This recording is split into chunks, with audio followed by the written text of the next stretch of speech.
Friends, world wide information में आप सबको वेलकम। मैं हूं जमाल अब्बासी और आज जिस टॉपिक पर बात करूंगा वो है टेररिज्म। डिटेल से इस वीडियो में जानेंगे टेररिज्म का बैकग्राउंड, टेररिज्म की डेफिनेशंस, इसकी टाइप्स कौन सी हैं, इसके एट्रीब्यूट्स क्या हैं और इसको टेररिज्म को कैसे काउंटर किया जा सकता है और फॉर्म ऑफ टेररिज्म क्या है। चलते हैं आज के टॉपिक की तरफ। स्टार्ट करते हैं बैकग्राउंड से। अगर देखा जाए तो जो 1990 तक का टाइम पीरियड है, इस टाइम में जो टेररिज्म था वो सेकंड ऑर्डर सिक्योरिटी कंसर्न था। तो क्वेश्चन पैदा होता है कि फर्स्ट ऑर्डर सिक्योरिटी कंसर्न क्या था। तो फर्स्ट ऑर्डर जो सिक्योरिटी कंसर्न था वो थी कोल्ड वॉर। कोल्ड वॉर वो वॉर जो कैपिटलिज्म और कम्युनिज्म टू ब्लॉक्स के बिटवीन एक आइडियोलॉजी वॉर थी। कैपिटलिज्म जो था वो अमेरिका उसको स्प्रेड कर रहा था और कम्युनिज्म को यूएसएसआर स्प्रेड कर रहा था। तो फर्स्ट ऑर्डर सिक्योरिटी कंसर्न ये था कि हम दोनों स्टेट का कि हमने एक दूसरे की आइडियोलॉजी को कंटेन करना है, रोकना है। लेकिन 11 सितंबर 2001 का जो इंसिडेंट हुआ उससे एक ड्रामेटिकली चेंज आया। वो चेंज ये था कि जो टेररिज्म था वो फर्स्ट ऑर्डर सिक्योरिटी कंसर्न हो गया। और क्योंकि 11 सितंबर 2001 के टाइम कोल्ड वॉर वगैरह ख़त्म हो चुकी थी, तो अब जो पहले सेकंड ऑर्डर सिक्योरिटी कंसर्न था, अब वो टेररिज्म फर्स्ट ऑर्डर आ गया। ये फर्स्ट टाइम ऐसा इंसिडेंट हुआ था जब नॉन स्टेट एक्टर इन्वॉल्व हुए थे किसी इंसिडेंट में। नॉन स्टेट एक्टर मतलब अलकायदा ने अटैक किया था यूएस के जो ट्विन टावर आप उसको कह लें वहाँ पे। तो ये हिस्ट्री में फर्स्ट टाइम हुआ था कि नॉन स्टेट एक्टर भी ऐसी एक्टिविटीज़ में इन्वॉल्व हुए थे। अब चलते हैं डेफिनेशन की तरफ। अगर इनकी डेफिनेशन देखी जाए तो the waging of war against non combatant people or group. Non combatant people or group का मतलब है कि वो पर्सन जो एक वॉर में इन्वॉल्व नहीं है उनको भी उस जंग की लपेट में लाना, दैट इज टेररिज्म। क्योंकि टेररिज्म से ये नहीं होता कि आपने एक स्पेसिफिक जगह पे टारगेट नहीं किया होता। आप जो लोग उस चीज़ का हिस्सा नहीं होते, बेगुनाह लोग, बेकसूर लोग भी इसमें मारे जाते हैं। तो इस वजह से कहा गया non combatant people, person who are not involve in any war or any conflict. अगर दूसरी डेफिनेशन देखी जाए तो political violence that target civilian deliberately and the indiscriminately behind the critical definition. मतलब वो वायलेंस जिससे टारगेट किया जाए सिविलियंस को एक स्टेट के, तो वो भी एक टेररिज्म के अंदर आएगा। अगर की एट्रीब्यूट्स देखे जाएं टेररिज्म के तो 4 की एट्रीब्यूट्स हैं।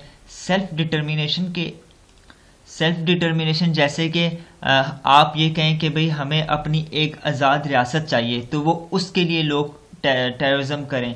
फिर स्प्रेड फियर, एक जगह पे डर फैलाने के लिए कि लोग उनकी बात माने, उनका इन्फ्लुएंस उस जगह पे पैदा हो जाए। क्लैंडस्टाइन, इसका मतलब होता है सीक्रेट टेररिज्म, छुप के अपने ऑब्जेक्टिव को अचीव करना भी एक किस्म का टेररिज्म के अंदर आएगा। फिर पॉलिटिकल वायलेंस, पॉलिटिकल ऑब्जेक्टिव को अचीव करने के लिए आप कोई टेररिज्म करते हो। तो ये सारी हैं टाइप्स, एट्रीब्यूट्स।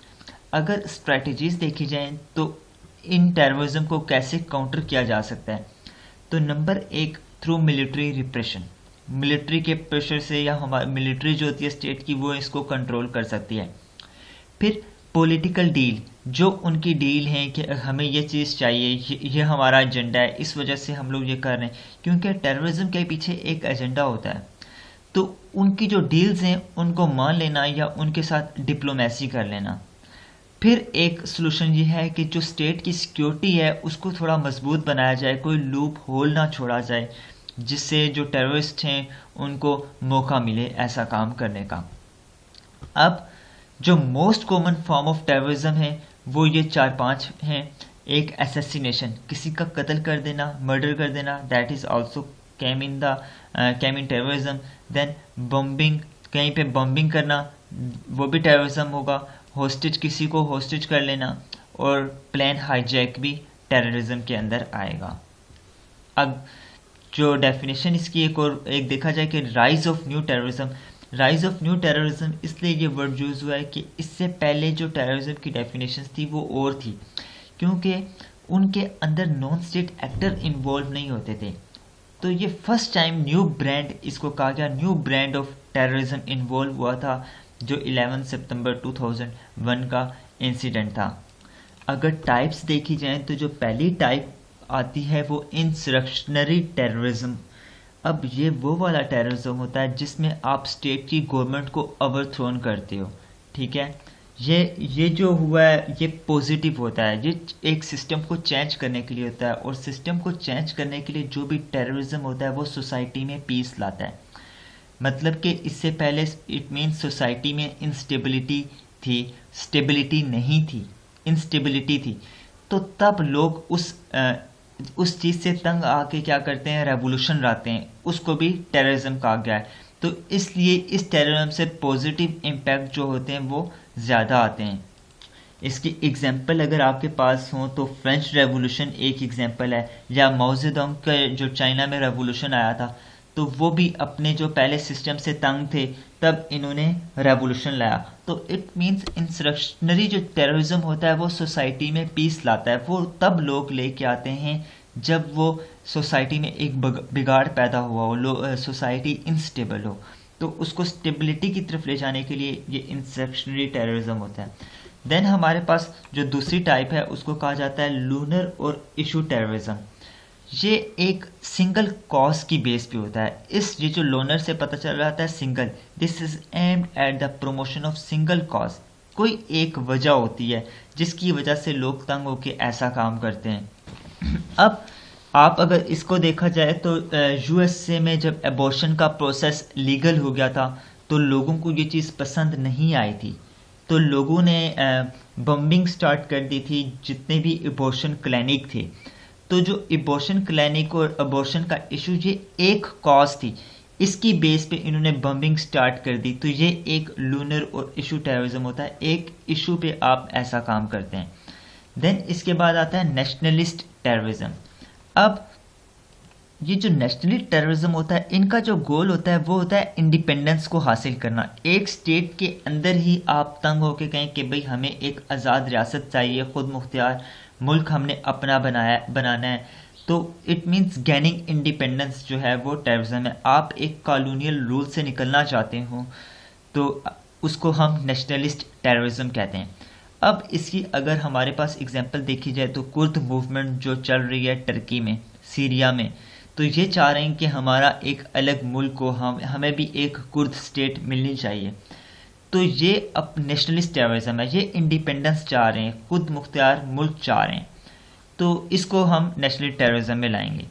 देन होता है ग्लोबल टेररिज्म। ग्लोबल टेररिज्म वो टेररिज्म है जो पूरे ग्लोब को इफेक्ट करे, वर्ल्ड वाइड वो फैले, जितनी भी उसकी जो डैमेजेस है ना वो ग्लोबल लेवल तक इन्फेक्ट हों, और ग्लोबल सिविलाइजेशन रूल जो है वो उसको ट्रांसफॉर्म भी करे, इसको कहेंगे ग्लोबल टेररिज्म।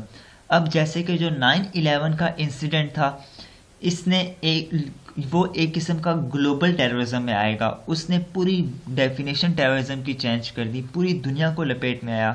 अलकायदा के जिसके साथ लिंक थे, यूएस के साथ जिसके साथ लिंक थे, तो वर्ल्ड लेवल पे यूएस ने फिर ऑपरेशन स्टार्ट किए, जहाँ जहाँ पे अफगानिस्तान में किया, जिधर जिधर उनको शक था।